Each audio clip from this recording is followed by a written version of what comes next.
I was 30,000 feet over Indiana when my phone lit up with three words that changed everything. Access denied.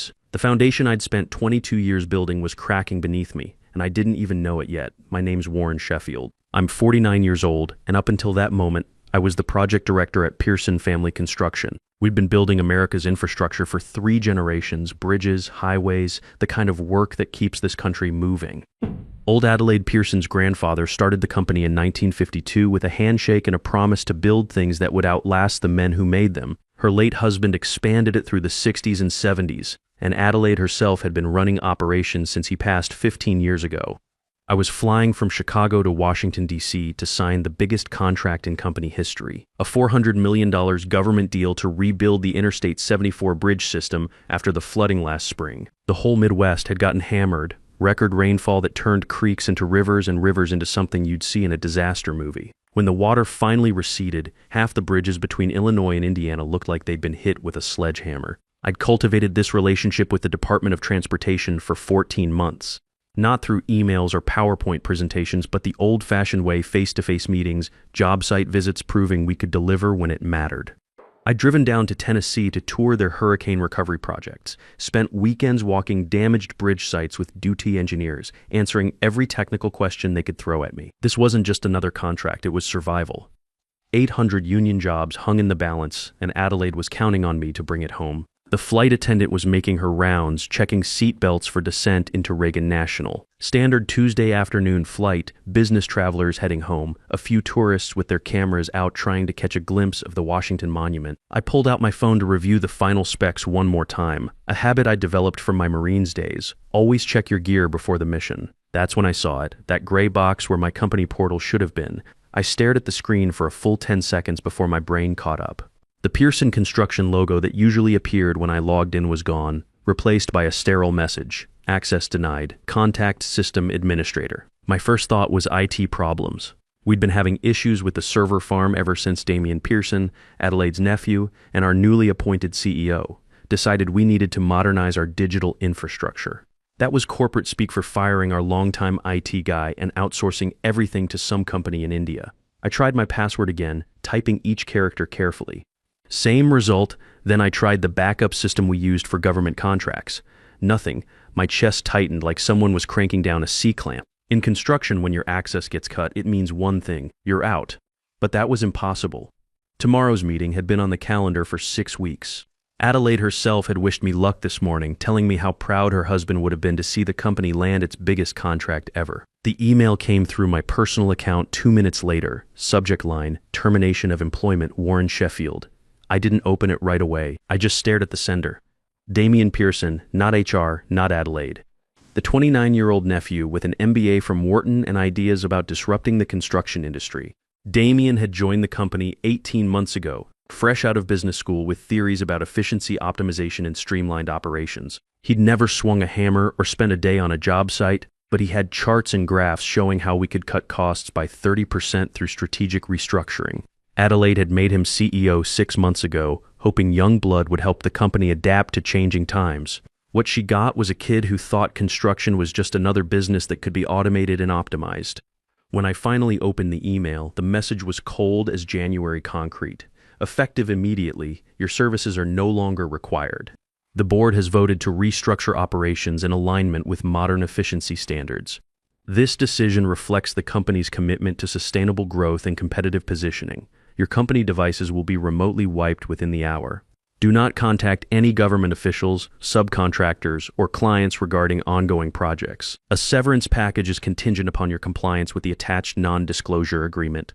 Modern efficiency standards, sustainable growth, competitive positioning, that was Damian's language, business school buzzwords that meant nothing to the guys who actually built things. What he was really saying was that he planned to gut the workforce, replace skilled union labor with whatever cheap alternative he could find, and collect the profit margin. I adjusted my hard hat, well, the beat-up Cubs cap I wore when I wasn't on site, old habit from Afghanistan. When incoming rounds start flying, you check your gear first. Then you figure out where the threat's coming from. The plane banked toward the runway, and through the window, I could see the Potomac River bridges we'd helped maintain over the years. Solid work, built to last. My crew had replaced the expansion joints on the Memorial Bridge just 2 summers ago, working nights to keep traffic flowing during the day. Good men, most of them second or third generation union guys who took pride in their craft. Damien had timed this perfectly. He knew I was trapped in this metal tube for 3 hours, unable to call anyone, unable to fight back. He probably figured I'd land, pack my tools, and disappear into early retirement like a good soldier. Take my pension and keep my mouth shut about whatever he was planning. He was wrong. I pulled out my personal laptop, a beat-up Lenovo I used for side projects and keeping track of my son's college expenses. It had one thing Damien hadn't counted on: a local copy of every project file I'd worked on backed up every Friday night for the past 5 years. When you've been in construction long enough, you learn that systems fail and people disappoint you, but hard drives don't lie. I connected to the plane's Wi-Fi, expensive as hell, but worth every penny for what I was about to do. First, I checked the passenger manifest for today's flights to DC. I had a contact at United from my days handling logistics for military transport contracts, favors you call in when you really need them. There it was. Flight UA 432 departed 2 hours before mine, seat 3B D Pearson. So the little prince was already on the ground, probably rehearsing his presentation for tomorrow's meeting with some PowerPoint slides about optimization and scalability. That's when it hit me. If Damien had fired me, he wasn't just clearing the deck. He wanted the credit for landing this contract himself, the golden boy who'd saved the family business from the old-school project manager who was holding them back. He'd waltz into that duty conference room tomorrow morning, sign the papers, and spend the next 6 months explaining to Adelaide why everything went to hell. I opened my project files and found what I was looking for: the original bid specifications for the I-74 contract. The version I'd worked on for 14 months, negotiating every detail with dote engineers who'd been building government projects since before Damien was born. These guys knew the difference between cutting-edge efficiency and cutting dangerous corners. Then I logged into the federal contracting portal, my personal access, not the company account, and downloaded the current version of the bid specs. The differences hit me like a load of rebar falling off a truck. Section 7.3 Labor Requirements. The original read: all work shall be performed by certified union contractors with appropriate apprenticeship programs and documented safety training records. Damien's version: all work shall be performed by qualified contractors meeting minimum federal standards. Translation: he was planning to use non-union crews at half the wages with minimal safety training. Section 12.1 Material Sourcing. We'd negotiated steel components must be manufactured in the United States per Buy American Act provisions, with mill certifications and independent quality verification. Damien had changed this to steel components must meet ASTM international standards with appropriate documentation. Translation: cheap Chinese steel that met the bare minimum requirements on paper but wouldn't hold up to a real load test. Section 15.4 Safety Protocols. The original required daily safety briefings for all crew chiefs with documentation submitted to federal oversight. Weekly safety audits by certified inspectors, and immediate work stoppage authority for any team member observing unsafe conditions. Damien's version: safety compliance per OSHA minimum standards with monthly reporting to federal oversight. Translation: cut corners, hope nothing goes wrong, and if someone gets hurt, make sure the paperwork covers your ass. I felt something I hadn't felt since Afghanistan, that cold calculation that comes when someone's trying to get your people killed, because that's exactly what this was. Damien wasn't just stealing the contract or trying to boost his profit margins. He was setting up a disaster that would destroy Pearson Construction's reputation forever and probably get good men hurt in the process. The flooding had weakened the soil conditions along the entire I-74 corridor. You couldn't just throw up some quick fixes and hope for the best. These bridges needed to be built right the first time, with proper materials and crews who knew what they were doing. One structural failure, one bridge collapse, and every newspaper in the country would be running headlines about government contractors cutting corners with taxpayer money. I pulled up my contact list and found Floyd Morrison's number. Morrison Construction had been our biggest competitor for 30 years, but we were the kind of competitors who respected each other. When the floods hit last spring, Morrison crews worked alongside ours to clear debris and get the highways open for emergency vehicles. That's how you do business in this industry. You compete like hell for contracts, but when people need help, you help. Floyd answered on the second ring. Warren Sheffield, aren't you supposed to be signing the big contract tomorrow? That's what I'm calling about, Floyd. How fast can you put together a counterbid proposal? There was a long pause. In the background, I could hear the sounds of a construction office, phones ringing, radios crackling, the steady hum of men and women who actually knew how to build things. Counterbid, Warren, what the hell's going on? That contract was locked up tighter than Fort Knox. Damian Pearson just fired me via email while I'm at 35,000 feet. He's planning to gut the I-74 project, non-union crews, foreign steel, minimal safety oversight. It's going to be a disaster. And when it falls apart, it'll take down every legitimate contractor who's ever worked a government job. Floyd was quiet for a long moment. I could practically hear his mind working through the implications. Morrison Construction had built its reputation on solid work and treating employees right. They couldn't afford to let some entitled kid destroy the industry's credibility. "Send me what you've got," Floyd finally said. "If that boy's planning to ruin the reputation of American construction, I'll stop him. But Warren, you know this means you're burning bridges with the Pearson family. Adelaide's been good to you. Adelaide doesn't know what her nephew's planning," I said.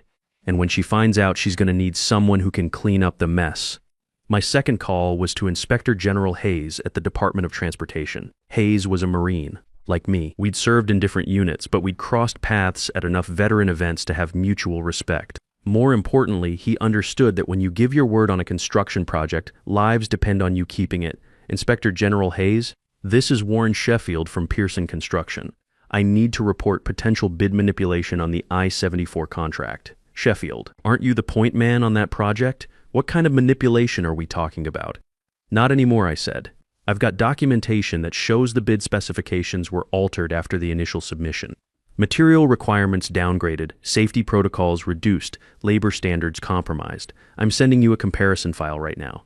Hayes was all business. "I'll review it immediately. If there's fraud involved, we'll shut this down faster than you can say court-martial. Send me everything you've got." I attached the files and hit send, then sat back in my seat as the plane continued its descent. Below us, the suburbs of Northern Virginia spread out like a circuit board. Neat subdivisions and shopping centers built by contractors who understood that reputation was everything in this business. My phone started buzzing almost immediately. Damian's number kept showing up, but I let it ring, let him sweat. The first text message was simple. "Warren, call me immediately. There's been a misunderstanding." The second came 5 minutes later. "The doubt is asking questions about bid modifications. We need to talk." The third made me smile. "I can fix this. Come back." We'll say it was a system error. By the time we touched down at Reagan National, Floyd Morrison had texted me. "Proposal submitted. Dot wants to meet with both companies tomorrow at 800. You're on my team as senior consultant. Don't let me down, Marine." I climbed into a cab and gave the driver the address for the Marriott near the Dote building. Tomorrow's meeting was in 16 hours, and I had work to do. The hotel room was standard government contractor territory, clean but worn, the kind of place where you could spread out project drawings on the desk and not worry about leaving coffee rings. I ordered room service and spent the evening going through every detail of the I-74 project, preparing for what was essentially going to be a court-martial. At 2,200 hours, my phone rang. Adelaide Pearson's name showed up on the display. "Warren, I just got off the phone with Damian. He says you've been terminated for insubordination and that you're trying to sabotage tomorrow's contract signing. I need you to explain what's happening." Adelaide's voice carried the weight of 74 years and 3 decades of running a construction company. She'd buried her husband, survived 2 recessions, and kept Pearson Construction afloat through the lean years when bigger companies were folding left and right. She deserved the truth. "Mrs. Pearson, your nephew fired me this afternoon while I was on the plane to D.C. Then he modified our bid specifications to cut costs in ways that will get people killed. I've reported the bid manipulation to the Inspector General, and Morrison Construction is submitting a counter-proposal." There was a long silence. "Warren, you've been like family to us since Jack died. If you're telling me that Damian has compromised our integrity, I need proof. Check your email. I'm sending you the side-by-side comparison right now." I heard her breathing change as she reviewed the documents. Adelaide had been reading construction contracts since before I was born. She knew exactly what those changes meant. "Sweet Jesus," she whispered. "He's trying to build these bridges with Chinese steel and non-union crews. Warren, if one of these structures fails, it'll destroy everything your husband and grandfather built. I finished. And that's just the business side. People could die. What do you need from me? Stay out of it until tomorrow's meeting is over. If this goes the way I think it will, Damian's going to be facing federal charges. You'll need to distance the company from his decisions." The next morning, I walked into conference room 302 at the Department of Transportation, wearing my best suit. Not expensive, but clean and pressed. The kind you wear when you're representing American workers. Floyd was already there, along with Inspector General Hayes and 2 DOT engineers I'd worked with on the original specs. At the far end of the table sat Damian Pearson, looking like he'd spent the night in his clothes. His usually perfect hair was disheveled, and there were dark circles under his eyes. Next to him was a lawyer who kept checking his phone and whispering urgent advice that Damien seemed too rattled to absorb. Hayes opened the meeting with military precision. Gentlemen, we've reviewed the bid documentation submitted yesterday by Pearson Construction. It appears there are significant discrepancies from the specifications that were negotiated and agreed upon over the past 14 months. Damien shifted in his chair, trying to summon his MBA confidence. Those were efficiency improvements, updated standards based on current industry best practices. Updated by whom, Hayes asked, his voice carrying the kind of authority that made colonels nervous. Mr. Sheffield here was the designated point of contact for this project. According to our records, these changes were made without due approval and after the submission deadline. Hayes slid a thick folder across the table. Furthermore, our investigation has revealed that the modified specifications fail to meet federal requirements for seismic stability, load capacity, and worker safety standards. The use of foreign steel in critical load-bearing applications violates Buy American provisions. The reduction in safety protocols falls below OSHA minimums for federal construction projects. That's when I stood up. Inspector General Hayes, may I address the committee? Hayes nodded. The floor is yours, Mr. Sheffield. I looked directly at Damien, then turned to address the room. 22 years ago, Adelaide Pearson hired me right out of the Corps. I'd just finished my second tour in Afghanistan, and I needed work. She didn't just give me a job, she gave me a chance to build something that mattered. Bridges that would last generations. Roads that would keep families safe. I pulled out my folder. What Mr. Pearson submitted yesterday isn't a construction proposal, it's a recipe for disaster. Non-union crews with minimal training working on complex structural projects.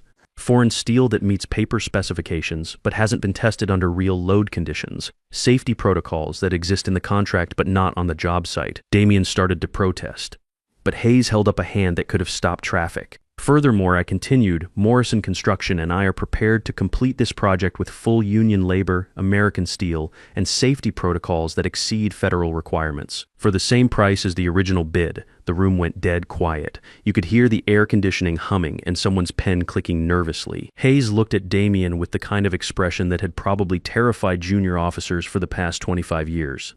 Mr. Pearson, pending investigation of these bid irregularities and potential federal violations, the Department of Transportation is suspending Pearson Construction from federal contracting effective immediately. Damien's face went white. You can't do that. We've been building for the government for 70 years. My great-grandfather, your great-grandfather built for the government, Hayes interrupted. Your grandfather built for the government. Your family built for the government with honor and integrity. You tried to defraud the government. Hayes turned to Floyd Morrison. Morrison Construction, in partnership with Mr. Sheffield as project director, you are awarded the I-74 bridge reconstruction contract. Congratulations, gentlemen. As we filed out of the conference room, Damien caught up with me in the hallway. His lawyer was trailing behind, probably calculating billable hours for damage control. Warren, you've destroyed us. The family business is finished. Adelaide trusted you, and you stabbed us in the back. I stopped and turned around. No, son. I saved it. Your grandmother is going to need someone to run operations while the lawyers sort out this mess. Someone who knows how to build things the right way. Damien's lawyer stepped forward. Mr. Sheffield, my client was attempting to modernize outdated practices. Your client was cutting corners that would have gotten people killed. I said, and when the first bridge collapsed, every construction worker in America would have paid the price and lost trust in tighter regulations. 3 days later, Adelaide Pearson called me into her office. The federal investigation was moving fast. Hayes had found evidence of similar bid manipulations on 2 other government contracts Damien had submitted. The FBI had seized the company's financial records and discovered that Damien had been skimming money to cover gambling debts he'd hidden from the family. Warren, the board has voted unanimously. We want you as CEO of Pearson Construction, effective immediately. I looked out the window at our equipment yard, excavators, and dump trucks that had built half the infrastructure in the Chicago metro area. Good machines operated by good people who took pride in their work. What about Damien? Adelaide's expression was granite. Damien is no longer a member of this family or this company. The lawyers are working on a plea deal that will keep him out of federal prison if he cooperates fully with the investigation. In Morrison Construction, Floyd Morrison is an honorable man. We're forming a partnership, Pearson Morrison Construction. He keeps his crews and his contracts, we keep ours, and together we build the I-74 bridges the right way. 6 months later, I was standing on the first completed span of the new I-74 bridge system watching our crews install the final deck sections. American steel, union labor, safety protocols that went beyond anything the government required. The structure would be rated for 100 years of service, built to withstand floods, earthquakes, and whatever else Mother Nature could throw at it. My son Danny had driven down from college to see the bridge. He'd always thought construction was blue-collar work beneath his engineering degree ambitions, but watching our crews coordinate the placement of a 200-ton girder with millimeter precision had changed his perspective. Dad, how do you coordinate all these moving parts? The timing has to be perfect, same way we did it in Afghanistan, I said. You train your people right, you give them the tools they need, and you trust them to do their jobs. When everyone knows their role and takes pride in the work, things just flow. Danny nodded, watching the crane operator guide the steel beam into position with movements so smooth it looked like a dance. Think there's a place for me here after graduation. There's always a place for someone who wants to build things that last. That evening, I drove past the old Pearson construction yard. Morrison had bought the property and most of the equipment, but he'd kept the Pearson name on the sign. Some traditions were worth preserving. Adelaide was in her 80s now, officially retired but still showing up most mornings to drink coffee with the crew chiefs and review project schedules. Damien had pleaded guilty to federal fraud charges and was serving 18 months in minimum security prison. Last I heard, he was teaching business classes to other inmates, hopefully explaining why cutting corners isn't actually good business. The I-74 bridges were completed on time and under budget. 0 accidents, 0 safety violations, 0 compromise on materials or workmanship. The kind of project that builds reputations instead of destroying them. Sometimes when I drive over those bridges, I think about that moment at 30,000 feet when my phone lit up with access denied. For about 10 minutes, I thought my career was over. But foundations are funny things. Sometimes they have to be tested before you realize how strong they really are underneath. The construction industry is full of people trying to optimize and disrupt and modernize their way to bigger profit margins. But at the end of the day, bridges either stand up or they don't. Buildings either keep people safe or they don't. There's no app or algorithm that can replace skilled workers who take pride in their craft. And sometimes the best way to honor the builders who came before us is to make sure their standards don't get compromised by people who've never held a hammer. Listen, I know there's a lot of noise these days about how experience doesn't matter anymore, how technology is going to replace everything, how the old ways of doing business are obsolete. Maybe that's true in some industries. But when you're building something that people's lives depend on, experience isn't just valuable, it's essential. The bridge you drive over this morning was designed by someone who understands that cutting corners isn't efficiency, it's negligence. It was built by workers who know that their reputation goes home with them every night. When the storm comes, and it always comes, you want infrastructure that was built right the first time by people who gave a damn. That's not old-fashioned thinking. That's survival.